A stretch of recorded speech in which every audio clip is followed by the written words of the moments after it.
Ассаламу алейкум қыздар, бүгін үй жағдайында сочный, мощный, тәтті прага тортын жасайтын боламыз.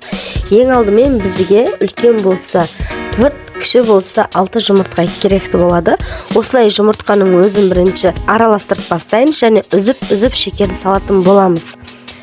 Жұмыртқа пышный болып көтерілгенге дейін осылай араластыруды тоқтамаймыз. Және комнатный температурада сарымай саламыз. Қопсытқышпен ұнды араластырып, ситадан өткізіп саламыз.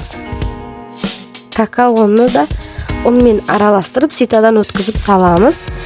Миксермен емес, осылай қолмен жаймендеп араластырып аламыз. Каналға тіркеліп, лайк басып, пікір қалдыруды ұмытпаңыздар. Және міндетті түрде колокольчикті басып қойыңыздар. Енді 180 градуста пеште пісіріп аламыз. Міне бізді корж өте әдем болып пісіп дайын шықты. Кремге заварной крем жасаймыз. Осылай сүтке шекер, май, ұн, какао салып, араластырып, қайнатып аламыз.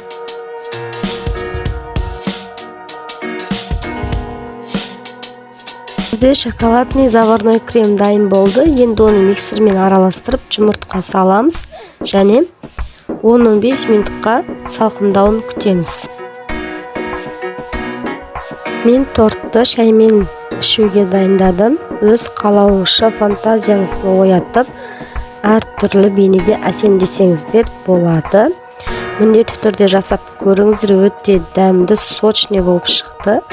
Достар, бізде смайликті тап деген ойын басталған. Видеоның соңына дейін көріп, қанша смайликті көрдіңіз, комментарийға жазып, және Instagram парақшаңызды белгілеп кетіңіздер. Каналға тіркеліп, қолдау көрсетіп қойыңыздар, және колокольчикті басып қойыңыздар. Жаңадан шыққан рецепті бірінші болып көретін боласыздар. Міндетті түрде жасап көріңіздер. Ас болсын, келесі кездескенше сау болыңыздар.